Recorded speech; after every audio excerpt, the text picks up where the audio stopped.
Obrigado, Mike. Nós temos muito pelo que orar hoje, amém? No mundo de hoje, estamos muito gratos pela esperança que temos por causa da palavra de Deus, que é a verdade, e esperamos redescobrir algumas dessas verdades hoje ao continuarmos nosso estudo. De capa a capa, vendo Jesus em toda a Bíblia. E nas últimas semanas temos falado sobre José e como ele é um exemplo maravilhoso, um tipo maravilhoso de Cristo. Para quem trouxe a sua Bíblia, eu convido a ir comigo ao livro de Gênesis, capítulo 42. E enquanto você faz isso, eu vou colocá-lo a par da situação. Jacó teve 12 filhos. Seu filho favorito era José, o primogênito da única esposa que ele queria, que era Raquel. José ganhou um casaco de várias cores. Os outros irmãos ficaram com muito ciúme da atenção que José recebia e perceberam que Jacó planejava tratá-lo como o primogênito. Eles se ressentiam do fato de José ter tido uns sonhos. Ele achava que um dia todos estariam se curvando diante dele, mas não tinha certeza do que isso significava.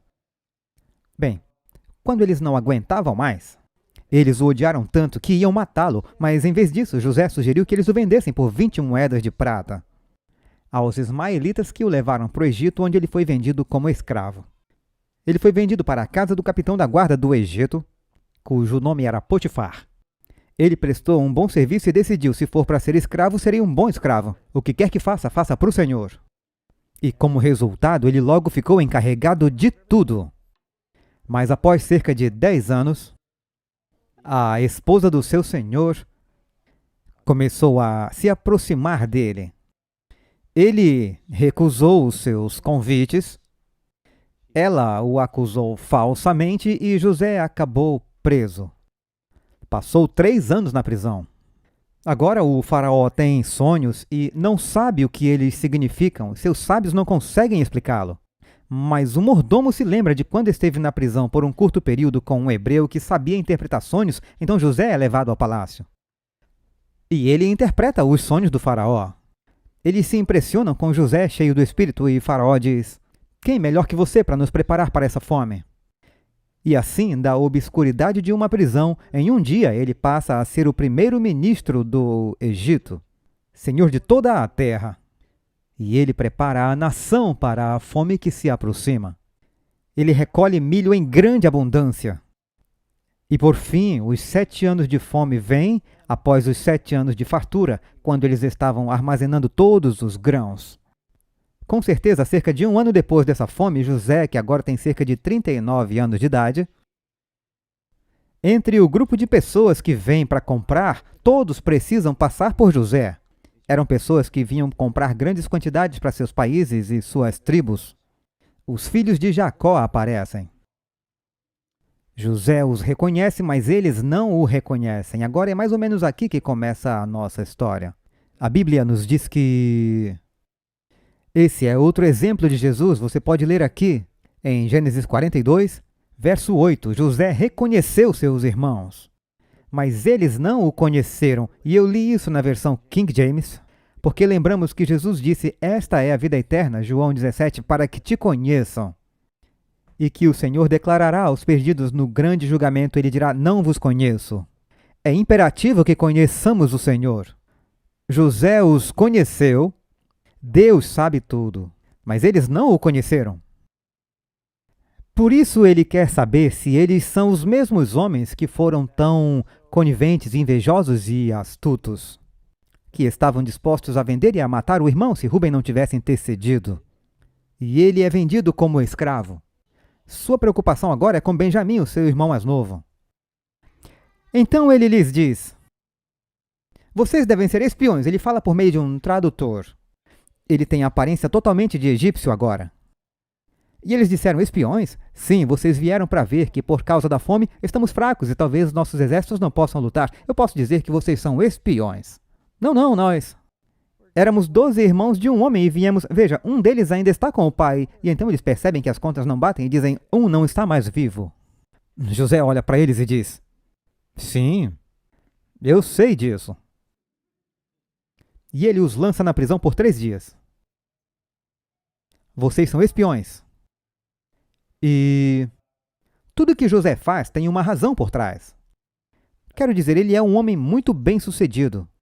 Você pode ler em Romanos 12:11, não negligentes na diligência, fervorosos no espírito, servindo ao Senhor, que descreve José, fiel seja nas pequenas coisas.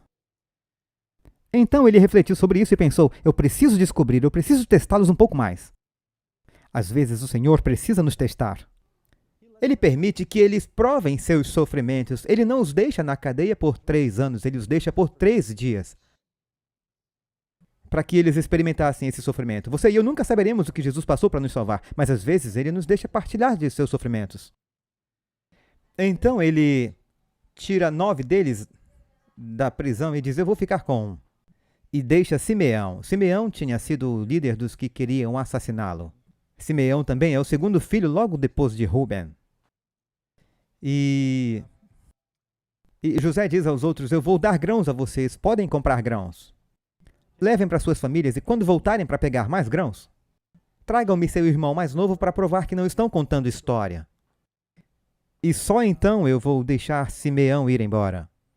E ele é muito claro e inflexível. E então, no caminho para casa, e eles ficam atônitos ao descobrir, lembre-se que é uma viagem de 400 quilômetros, portanto, quando eles estão voltando para Canaã, não é como ir até o McDonald's. É uma longa viagem.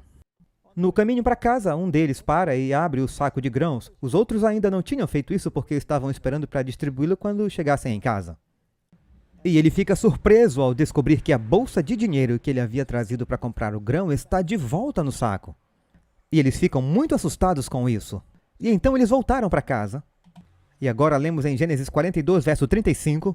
E aconteceu que quando esvaziaram seus sacos, surpreendentemente o maço de dinheiro de cada homem estava em seu saco. E quando eles e seus pais viram os maços de dinheiro, ficaram com medo. Agora, a maioria de nós, se encontrássemos um maço de dinheiro em nosso saco, diríamos glória a Deus, não? Mas esse dinheiro é como se você encontrasse dinheiro na sua bolsa e dissesse, isso é da máfia. Aí acaba a alegria. E eles têm esse dinheiro que é do líder do Egito, que acabou de prender um de seus irmãos. E eles pensam, isso está cada vez pior. Agora ele vai nos acusar de roubo. Não é como Abraham Lincoln, que andou 16 quilômetros para devolver 25 centavos. Eles andaram mais de 400 quilômetros e pensaram, temos que levar isso de volta. Mas temos que pensar bem, não podemos voltar sem nosso irmão mais novo. Eles contaram a Jacó e disseram que o homem da terra falou severamente e manteve Simeão como refém. E para tirar Simeão de lá, temos que mostrar que de fato temos um irmão mais novo. E Jacó diz, que ideia é essa? Por que vocês disseram a ele que tinha um irmão mais novo? E eles disseram, como poderíamos saber que ele perguntaria isso? Eles todos estão confusos com o que está acontecendo. E no verso 37, Ruben diz ao seu pai, mate meus 2 filhos se eu não o trouxer de volta. Entrega-o em minhas mãos. Eu o trarei de volta. Ele está indo buscar seu irmão Simeão. Não tinha nada a ver com comida naquele momento. E Jacó disse, meu filho não descerá com vocês. Verso 38. Pois seu irmão está morto. E ele ficou sozinho. Benjamim não vai. Eu perdi Raquel, perdi José. Tudo que eu tenho é Simeão. Vocês não vão levá-lo nem a custo de Simeão. Vocês farão meus cabelos brancos descerem à sepultura com tristeza. Agora aqui está um ponto em que talvez Jacó não esteja demonstrando grande fé. Mas você entende, ele está com medo. Bem, agora a gente avança para o capítulo 43. E a fome é severa na terra, a fome não cessa.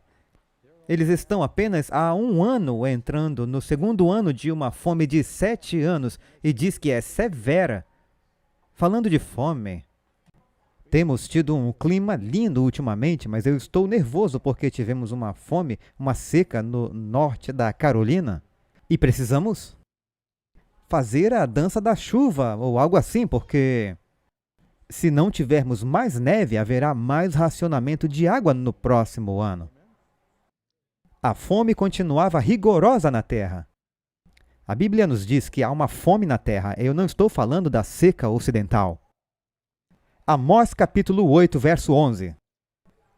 Eis que vêm dias, diz o Senhor Deus, em que enviarei fome sobre a terra. Não fome de pão, nem sede de água, mas de ouvir as palavras do Senhor. E irão errantes de um mar até outro mar, e do norte até o oriente, correrão por toda parte, buscando a palavra do Senhor, mas não a acharão. Agora aqui vem a pergunta. Do que Amós está falando? Quando será essa fome da palavra do Senhor? Bem, há uma seca da palavra de Deus entre Malaquias e Mateus. Não se ouve falar muito durante talvez 350 anos. Não há nenhum profeta que se saiba. E há diferentes épocas na história em que parece que há uma escassez da palavra de Deus. Eu me pergunto se há uma fome da palavra de Deus agora. E a propósito, é possível ter uma fome da palavra de Deus quando se tem uma Bíblia em casa? Pode haver uma fome da palavra de Deus mesmo com 5 Bíblias em casa. É preciso lê-la. Quando você tem 700 denominações cristãs diferentes no país e todas elas dizem que acreditam na Bíblia, mas não estão ensinando a verdade, e as pessoas estão morrendo porque estão comendo coisas que não têm valor nutricional, não estão comendo aquilo que é pão. Então, o que significa que há uma fome? Em Mateus 4, verso 4, Jesus disse, está escrito, nem só de pão viverá o homem, mas de toda a palavra que procede da boca de Deus. Qual a solução para a fome? Bem, lemos que José foi a solução para a fome nessa história. Em sentido mais amplo, Jesus disse, eu sou o pão da vida. Quem vem a mim nunca terá fome, e quem crê em mim nunca terá sede. Jesus novamente, João 6,51. Eu sou o pão que desceu do céu. Se alguém comer deste pão, viverá para sempre. E o pão que eu der é a minha carne que eu darei pela vida do mundo. Jesus é a palavra encarnada, Ele é o pão da vida. Essa é a mensagem de Cristo para nós. É a sua palavra que transforma o mundo. E José, alimentando o mundo, armazenando o pão e distribuindo o pão, eles tentam pagar, mas ele dá de graça. Ele sofreu para trazer esse pão. Jesus sofre para nos trazer o pão da vida. Há uma fome na terra. E finalmente, à medida que a fome avança, Jacó finalmente se dá conta de que ele olha e vê os rostos magros de sua família e lembra-se de que ele não tem só 12 filhos. Eles são casados, têm filhos e empregados.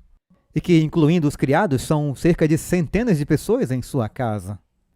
No final de Gênesis, o livro nos diz que quando eles descem para o Egito, incluindo José e sua família, há exatamente 70 parentes de sangue de Jacó.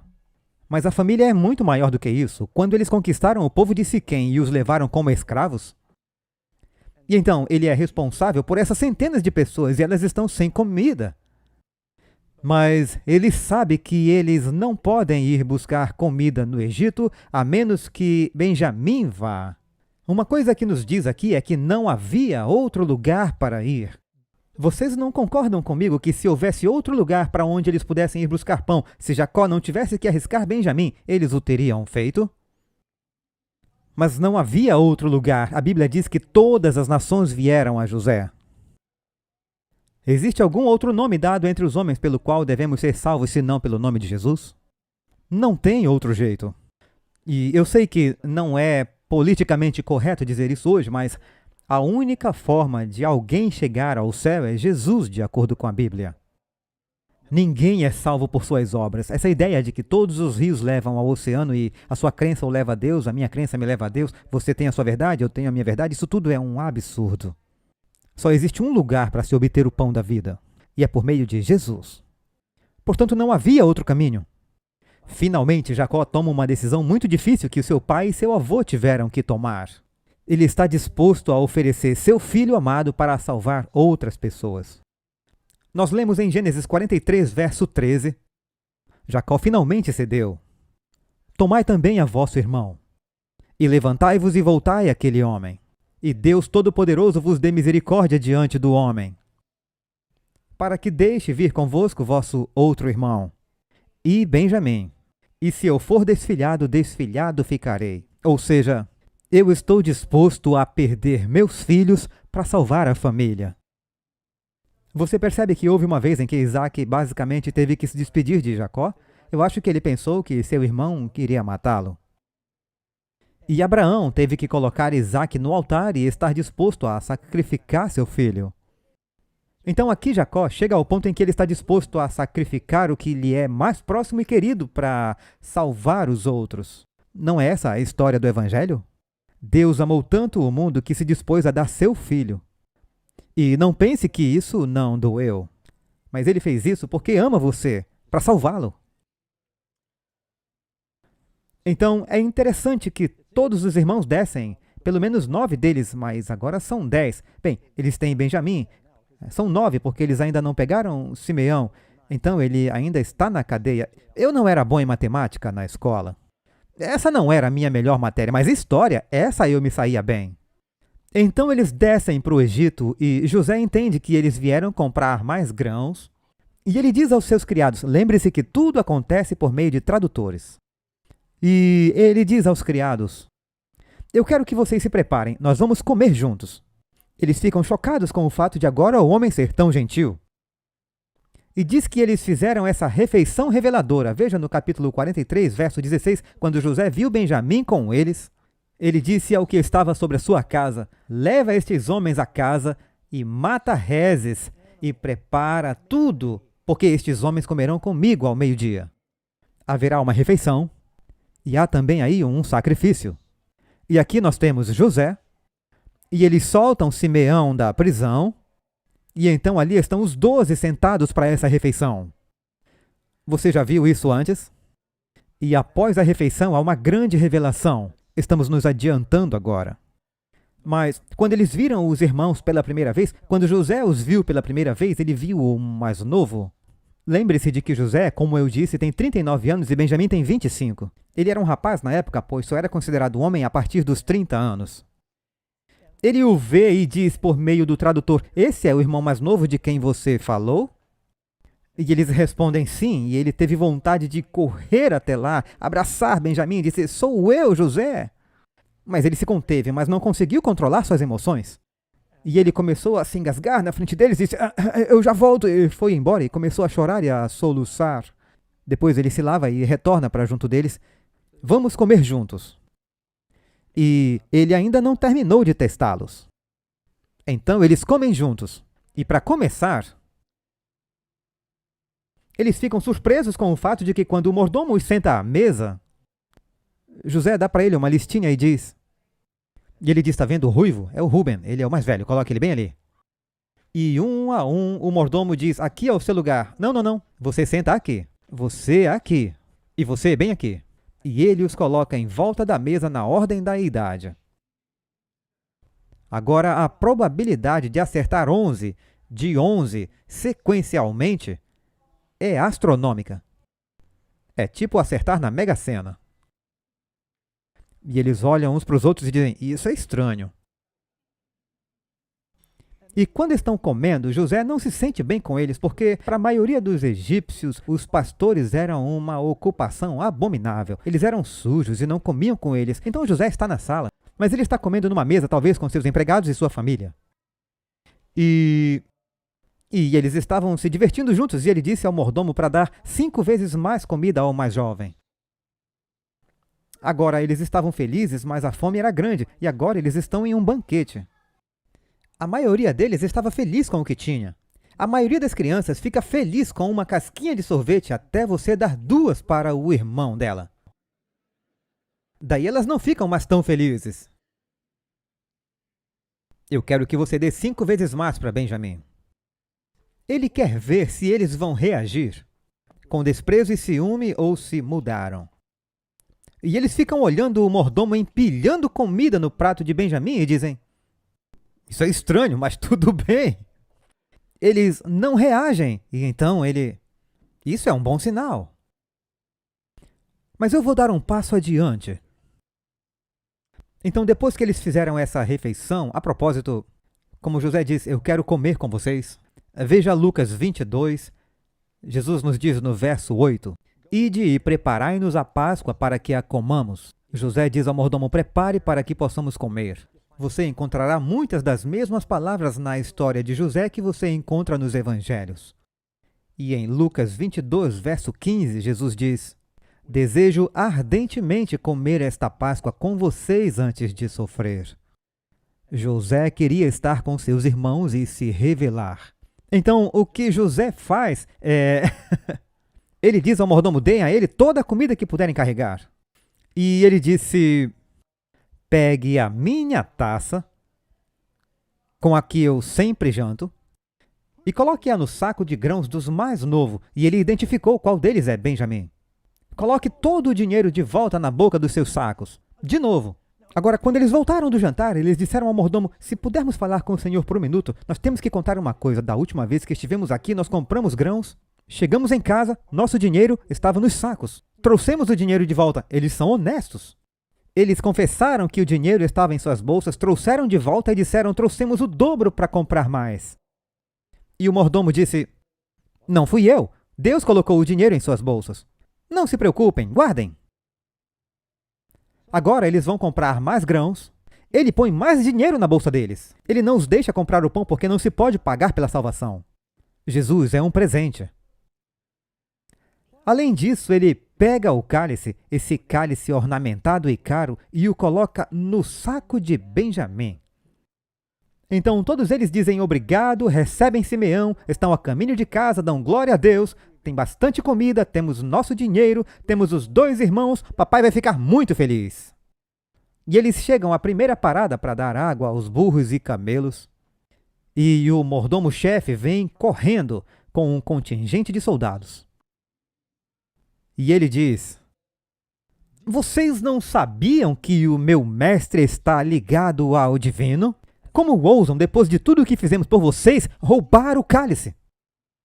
É quase como se eles usassem essa linguagem para que você possa entender o grande problema da história. Eles não assassinavam pessoas na época da Bíblia com metralhadoras. Elas eram envenenadas. Talvez com cicuta ou algo assim. E uma das maneiras pelas quais os líderes evitavam o envenenamento era ter mordomos e padeiros que testavam o sabor de todos os alimentos para ter certeza de que estavam seguros. E eles também amedrontavam as pessoas, dizendo que tudo que o rei ou o primeiro-ministro bebesse naquela xícara especial, essa xícara especial revelaria qualquer veneno. E é verdade que se você tiver uma xícara de cobre ou de prata, certos produtos químicos e o arsênico aparecerão nas bordas. Ocorrem algumas reações químicas que, pelo que eu li, pode haver alguma verdade científica nisso. Então temos esse cálice especial, que ele usa para determinar se o vinho que ele bebe é seguro. E eles disseram, você roubou a taça real. E os irmãos que são convidados disseram, nunca faríamos algo assim, estamos surpresos por terem sugerido tal coisa, nós trouxemos seu dinheiro de volta, por que roubaríamos sua taça? Chequem nossas malas, e se encontrar a taça na mala de alguém, todos nós seremos seus escravos. E ele disse, não, todos não, mas se eu encontrar a taça na bolsa de alguém, essa pessoa será meu escravo. E eles disseram, é justo. Então o mordomo começou um por um, não sei se ele estava apenas criando suspense. Começa por Rubem, o mais velho. Ele passa por todos eles que ficam pensando com as mãos nos quadris, nós dissemos que nunca faríamos isso, e finalmente eles pegam Benjamim. E ele abre o saco com todos eles observando e retira os grãos. E lá está o cálice de prata de José. Todos ficam atônitos. E rasgam suas roupas, um grande sinal de luto. Por isso ter acontecido, você percebe que está ocorrendo um teste com uma taça sagrada. Você acha que a taça faz parte da vida de Cristo? Um dia, os discípulos Tiago e João foram até Jesus e disseram, queremos nos sentar à sua direita e à tua esquerda. Vocês não sabem o que estão pedindo. Vocês podem beber o cálice que eu devo beber? E ser batizados com o meu batismo? Eles disseram, claro que podemos. E ele disse, de fato, vocês serão batizados com o meu batismo. E na última ceia, Jesus disse, tomem este cálice, é um símbolo de seu sangue. É um símbolo da nova aliança. Esse é o novo vinho dos novos ensinamentos de Jesus. Ou eu devia dizer novos ensinamentos de Jesus. E então, no jardim do Getsêmani, Cristo ora, e você pode ler isso em Marcos capítulo 14, versículo 36. Abba, Pai, todas as coisas lhe são possíveis. Afasta de mim este cálice. Todavia, não seja o que eu quero, mas o que tu queres. E assim, este cálice realmente se torna uma espécie de teste definitivo. Será que ele vai render sua vontade à vontade do Pai? E o cálice também se torna um teste na história de José. Observe o que acontece aqui. Quando eles descobrem, primeiramente, eles estão olhando diretamente para Benjamim e pensando: o que você está pensando? Que você poderia pegar a taça do primeiro-ministro? E Benjamim: eu não fiz isso, está na sua bolsa. E eles estavam realmente lutando com tudo isso e se perguntando. E então eles voltaram. O mordomo disse: vocês podem ir embora. Eles disseram: não, vamos voltar todos juntos. Algum deles poderia ter dito: bem, vocês estão por conta própria. Mas todos voltaram juntos. E você precisa ouvir isso. Essa é uma das passagens mais bonitas da Bíblia, né? Em que eu tenho uma Bíblia nova aqui e as páginas grudam umas nas outras. Eles voltam e ouçam o discurso. Vá para capítulo 44 de Gênesis, por favor. Então rasgaram suas vestes, verso 13, e carregaram seus jumentos de volta, porque tinham tirado os sacos para serem revistados. E veio Judá com os seus irmãos. Agora, por que Judá é importante? Finalmente, Judá disse a Jacó: mande o rapaz comigo e eu o trarei de volta. Jacó finalmente concorda quando Judá diz: mande o rapaz comigo. Ele não diz isso a Ruben. Lembre-se que Ruben se comportou mal com a sua madrasta. Mas Judá perdeu 2 filhos. Você já leu o capítulo 38 de Gênesis? A história de José é interrompida com a história de Judá. Como Judá encontra uma esposa cananeia e tem 3 filhos com ela. E por fim, um deles se casa com Tamar e morre. O segundo filho toma para si a esposa e também morre. E Judá não quer dar seu terceiro filho, Selá, a Tamar. E essa família é uma bagunça. Judá, sem querer, é seduzido por sua nora viúva e tem 2 filhos com ela. E eles se tornam ancestrais de Jesus. A árvore genealógica de Jesus tem histórias interessantes. Mas Judá perdeu 2 filhos. Então Judá disse: pai, eu sei como se sente. Mande-o comigo e eu o trarei de volta. Serei fiador dele. Eu vou voltar, eu vou sacrificar a minha vida, custe o que custar. Então Judá é quem fala aqui. Gênesis 44, verso 14. E veio Judá com seus irmãos à casa de José. Ele ainda estava lá desde o jantar. E eles se prostraram diante dele no chão. Como se chama isso? Estão se curvando. José não havia sonhado isso? E eles se prostram diante dele no chão e estão mais humilhados do que a primeira vez depois de tudo isso. E disse-lhes José: que é isso que fizestes? Não sabeis vós que um homem como eu pode muito bem adivinhar? Agora, com a palavra adivinhação, você pode pensar que ele pratica bruxaria. Provavelmente não é isso que ele está querendo dizer. Ele quer dizer que eu sou guiado pelo Espírito. Eu tenho discernimento espiritual. E ele estava certo, ele era um profeta. José foi quem profetizou. Você sabia disso? Veremos isso mais tarde. José também profetizou a fome. Por que vocês fizeram isso? É muita ingenuidade pensar que se pode roubar a Deus, certo? Nós podemos fazer essa analogia aqui. Judá não diz: fomos incriminados, o que de fato eles foram. A propósito, eles estão recebendo algo que não mereciam. Eles deram a José algo que ele não merecia? Dizem que tudo que vai volta. Jacó enganou seu pai para ganhar a primogenitura.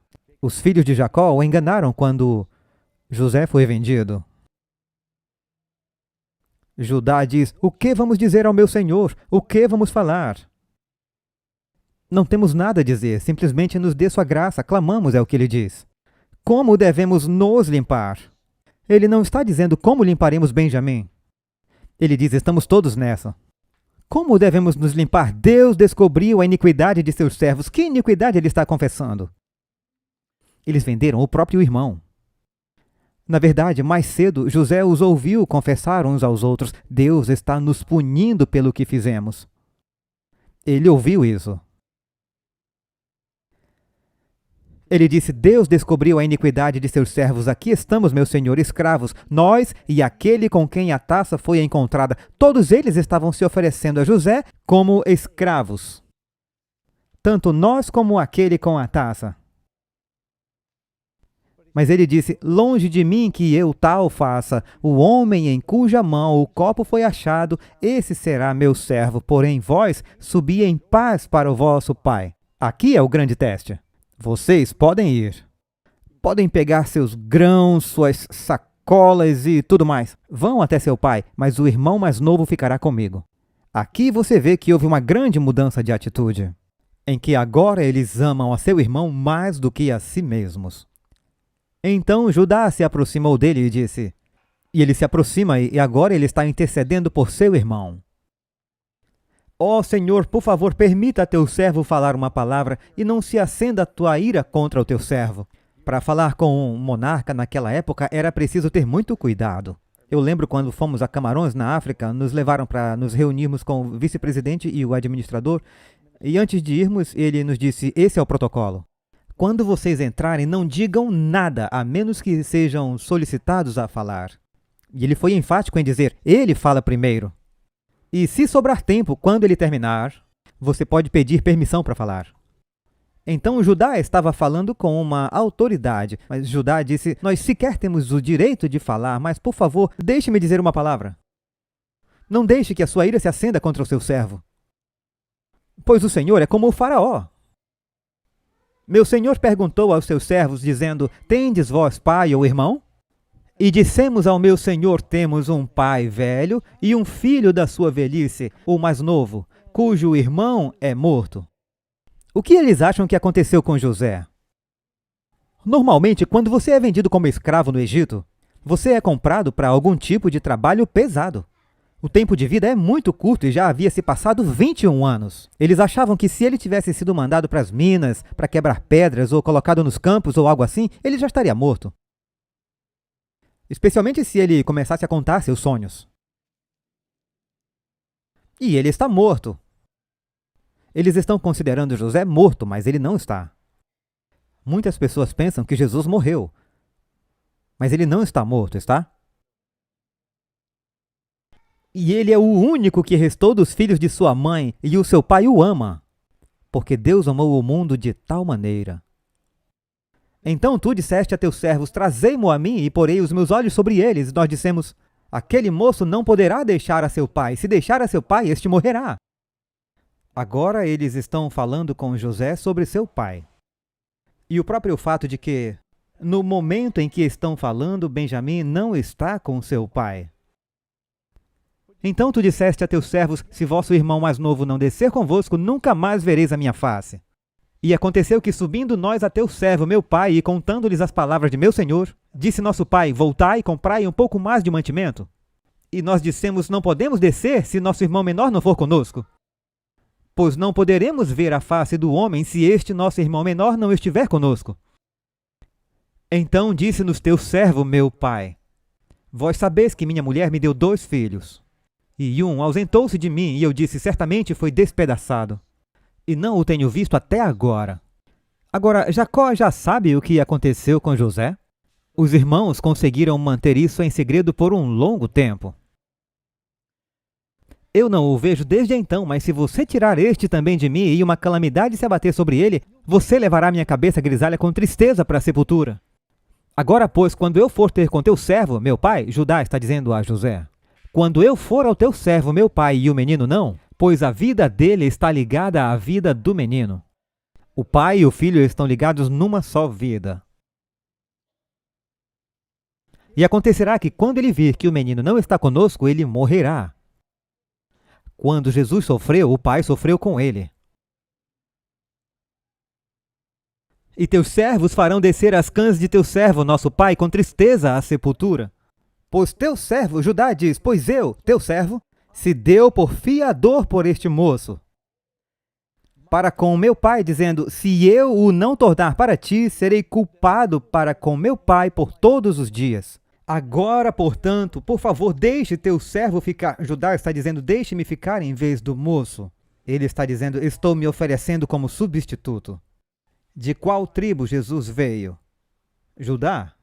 E aqui você está vendo a história se desenrolando. Jesus se oferece como substituto por todos. Ele diz: eu pagarei por seus pecados. Deixe-me ficar aqui em vez do moço. Como escravo, eu estou disposto a ser escravo. E deixe o rapaz subir com os seus irmãos. Agora José teve todas as suas perguntas respondidas. E ele está satisfeito. Vá para o capítulo 45, verso 1. Então José não se podia conter diante de todos os que estavam com ele. Ele começou a desmoronar. Você já viu um homem começando a chorar? Ele tenta não chorar. É muito feio. Sim, eles começam eles estão lutando contra isso e seus rostos se contorcem e eles meio que se balançam um pouco e é como se estivessem tendo uma convulsão. As mulheres não, elas liberam logo o choro, mas os homens não, eles lutam contra. E José ele começa a ter convulsões e a colapsar, eles podem ver a angústia em seu rosto. E ele não quer que os egípcios estejam ali e vejam o que está acontecendo. Ele então pede ao mordomo que coloque todo mundo para fora. Menos seus irmãos, então todos os egípcios saíram. E ninguém ficou com ele quando José se deu a conhecer a seus irmãos. Existe uma relação especial que Jesus tem com o seu povo que ninguém mais tem, amém? E ele os conhecia de uma certa forma porque eram da família. Todos os outros saíram. Você é parte dessa família? Você o conhece tão bem? Ele ainda não contou nada a eles. Todos os egípcios saíram e, de repente, o vizir, o governador, o primeiro-ministro, o número 2 do faraó, do maior império do mundo naquela época, são os que construíram as pirâmides. As pirâmides ainda brilhavam no tempo de José. Ele começa a desmoronar, ele está chorando e soluçando. Eles pensam que esse cara é bipolar. Há algo de errado com ele. Quer dizer, ele tem agido de forma muito estranha. Nos chama de espiões e então somos acusados de roubar sua taça e agora ele está tendo um colapso e eles estão assustados, eles não sabem o que está acontecendo. Então José diz, vá para o verso 3. José diz a seus irmãos, eu sou José. Agora ele não está falando em egípcio. Ele diz claramente na língua deles, ele olha para eles e diz, eu sou. Jesus diz, antes de Abraão existir, eu sou. Moisés disse, quem eu devo dizer que nos enviou quando eu for ao faraó? Jesus ou Deus são o mesmo. Diz a Moisés, eu sou o que sou. José diz, eu sou. Meu pai ainda vive? Eu já disse que quando eu chegar ao céu, eu quero ver alguns vídeos. E um dos vídeos que eu quero ver é o vídeo do rosto dos irmãos. Já repararam que numa boa produção, como quando há uma corrida nas Olimpíadas, um bom produtor dirá ao cinegrafista, eu quero que você mantenha a câmera focada no rosto da família. Se ele ganhar, veremos a reação deles. Temos que ver a reação deles. Portanto, eu quero ver o rosto deles. Quando José disse, eu sou José, dá para imaginar. Primeiro, um olhar de espanto como, será que eu ouvi o quê? O que? Diga isso de novo. Acho que entendi errado. De repente, eles olham para ele e dizem, eu lembro um pouco de como José era e... Sim, com uma barba, tirando o chapéu egípcio. É ele! E eles pensam, não. Nós o vendemos como escravo. Nós o maltratamos muito. Ele pode mandar executar todos nós. Sua primeira afirmação é, eu sou José. E a sua primeira pergunta, que é preocupante, meu pai ainda vive? Agora, pensem sobre isso, amigos. Em todos os anos em que José foi o primeiro-ministro do Egito, ele nunca enviou uma mensagem para seu pai. Nunca fez uma viagem para visitar seu pai e as pessoas sempre se perguntaram. Ele tinha sérias responsabilidades no Egito. Tinha sido muito difícil para José se separar de seu pai, a quem ele amava tanto. Ele o amava muito. Você já pensou em como foi difícil para Jesus se separar do Pai quando ele deixou a glória do céu e veio para este mundo? Então ele os consola. Verso 4, José diz a seus irmãos, dá para ver o medo em seus rostos. Chegai-vos a mim. Jesus não disse, vinde a mim, eu lhes darei descanso. Então eles se aproximaram. Ele diz, eu sou José, seu irmão. Agora ele não diz apenas a parte do pai, ele diz, eu sou seu irmão. Não estou pensando só no meu pai, eu sou seu irmão. Que vocês venderam para o Egito. Sou eu. Agora, pois, não vos entristeçais, nem vos pese aos vossos olhos por me haveres vendido para cá. Porque para a conservação da vida, Deus me enviou adiante de vós. Porque já houve 2 anos de fome no meio da terra, e ainda restam 5 anos em que não haverá lavoura nem cega. Pelo que Deus me enviou adiante de vós para conservar vossa sucessão na terra e para guardar-vos em vida por um grande livramento. Quando Jacó desce ao Egito, Deus diz a ele, Deus disse, não tenha medo, neste país farei de você uma grande nação. José também entendeu isso. As Escrituras dizem que todas as coisas contribuem para o bem daqueles que amam a Deus. Deus estava trabalhando em algo por meio disso. Ele disse, não temam, mas ele disse também, venham a mim. No verso 9 ele diz, apressai-vos e subi. Depois que Jesus se revela a você, qual é o próximo passo? Diz, vinde a mim. Depois que você vem a ele, ele os abraça, os beija e diz, agora vão. Vão e digam aos outros que venham a mim. Não é a história do Evangelho? Nós vamos até ele e encontramos perdão. José os perdoou, os abraçou, recebeu-os e disse, agora que vocês sabem que eu os amo e que esse é o plano de Deus para salvá-los, agora eu quero que vocês contem aos outros e os tragam até mim.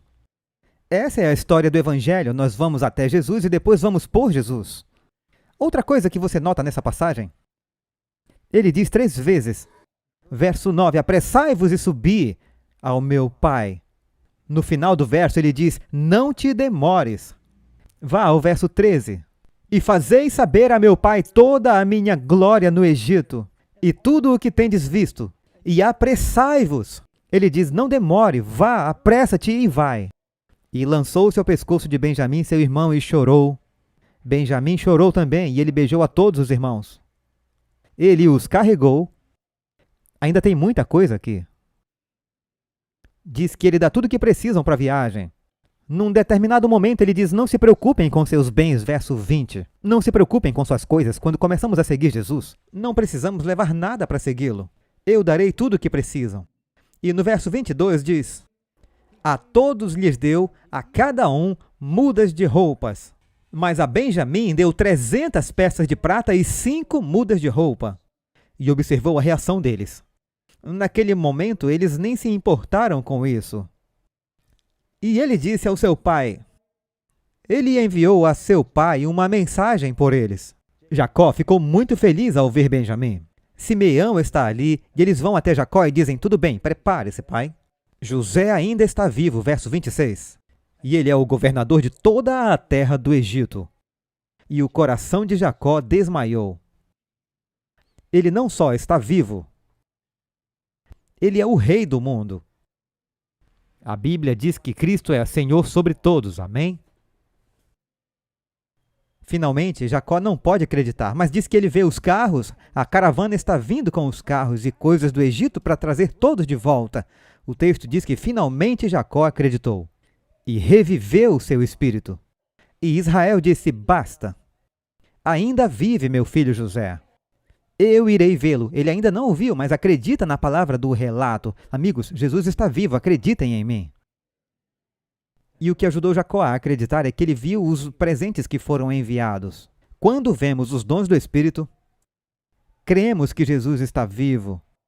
Então Israel segue sua jornada, para em Siquém, renova sua aliança com Deus, oferece seu sacrifício e Deus fala com ele ali. Judá é enviado à frente de José para preparar o caminho. É interessante, novamente, que Judá seja enviado à frente de todos os irmãos. E, finalmente, após fazer aquela viagem, nos carros e tudo mais, eles dizem que seu pai chegou. José sai para encontrar seu pai. E outro vídeo que eu quero ver é aquele em que José, com sua comitiva e seus soldados, desce de sua carruagem e ele corre para encontrar seu pai, que agora está desmontando de uma carroça e está andando com uma bengala porque ainda manca da luta com um anjo. O pai e o filho se abraçam e eles foram separados. Por que foram separados? Para salvar muitas vidas. José é um grande salvador. José é um grande doador de pão. José é um grande perdoador nessa história. E ele está nos ensinando algo sobre Jesus. Jacó fica tão feliz quando vê isso e diz: agora eu posso morrer em paz, porque eu vi que meu filho está vivo. Quando Jesus nasceu, Simeão disse no templo: agora eu posso morrer em paz, pois meus olhos viram a salvação de Deus. Durante toda a história de José, vemos pecinhas de quebra-cabeças da vida e da história de Jesus. No final, Jacó envelhece e encontra o faraó, e a Bíblia diz que ele abençoa o faraó, pois ele é maior que o faraó. E Jacó vive 147 anos. Ele vive uma vida abençoada lá. José viveu 110 anos, e quando José estava morrendo, eu quero que você vá para o último capítulo de Gênesis. Eu espero que vocês leiam suas Bíblias, pois nós somos abençoados pelo que lemos. Vão para o capítulo 50. Depois que Jacó abençoa os filhos de José, abençoa todos os seus filhos. Depois que Jacó morre, os filhos ficam um pouco preocupados. Agora que o pai morreu, eu me pergunto se José vai se vingar. José chora novamente e ele diz: não temais, eu vos sustentarei, eu perdoei vocês. E eles duvidam desse perdão. Não se preocupem. Vós intentaste mal contra mim, mas Deus o intentou para o bem. Para fazer como se vê, Gênesis 50, verso 20, para fazer como se vê neste dia, para conservar muita gente com vida. No último capítulo de Gênesis você vê a história da salvação. E então, a última profecia em Gênesis, José diz no verso 25, eu morro, verso 24, Deus certamente vos visitará e vos fará subir desta terra, a terra que jurou a Abraão, a Isaque e a Jacó. E José os fez jurar: Deus certamente vos visitará, e fareis transportar os meus ossos daqui, quando ele os visitar e enterrá-los na terra prometida. É interessante que, quando David Livingstone morreu no coração da África, seus amigos o amavam tanto. Um deles era um escravo que ele havia libertado dos traficantes. E eles carregaram seu corpo mumificado por 11 meses. 1.600 quilômetros até Zanzibar para o Conselho Britânico. 2 amigos, é desses que precisamos. Os filhos de Israel carregaram o corpo de José durante todos esses 40 anos. Quando eles atravessaram, entre 2 milhões de pessoas havia um caixão. E até hoje você ainda pode ver o caixão de José. Está em Siquém, há uma foto dele na tela. Eles precisaram disso para atravessar para a terra prometida. Lembrando o sacrifício de José, amigos, vocês precisam lembrar o sacrifício de Jesus, se quiserem entrar na terra prometida, amém? Sou só eu ou você também vê Jesus na história de José? Amém. Ele está tentando nos dizer que podemos confiar em sua palavra. Você encontra todo o plano de salvação ali. José, em seus sofrimentos, em seu perdão, em sua humildade, em seu estado de exaltação, tudo isso é um retrato de Jesus. De modo que vemos do Gênesis ao Apocalipse. Todo o volume escrito do livro é sobre Cristo, amém? Continuaremos com mais histórias dessa série no futuro, mas eu espero que ao ouvirem essa história de José, em seus próprios corações, percebam que se trata de aceitar o perdão que Cristo oferece. José sofreu para que outros pudessem ser perdoados. Ele sofreu pelos pecados deles. E Jesus sofreu pelos seus pecados. E você precisa crer nisso e que ele o perdoa. Às vezes, um irmão nos pergunta se ele realmente nos perdoou. E ele chorou e disse, sim, eu perdoo. Nossa vida é diferente quando temos essa certeza. Quantos querem ter essa certeza? Vamos orar. Pai amoroso, somos gratos por Tua palavra e a verdade, pelas imagens que vimos de Jesus e seu perdão, o amor do Pai pelo Filho, o sacrifício, mesmo na história de Judá, que estava disposto a dar sua vida como substituto e ser um escravo. Senhor, como o povo do Egito disse a José, Tu nos salvaste, nós seremos teus servos. Essa é a nossa oração nesse momento, Senhor. Tu nos salvaste, seremos teus servos. Eu oro para que o Senhor abençoe cada um de nós com teu Espírito e nos dê a mente de Cristo, em nome de Jesus. Amém.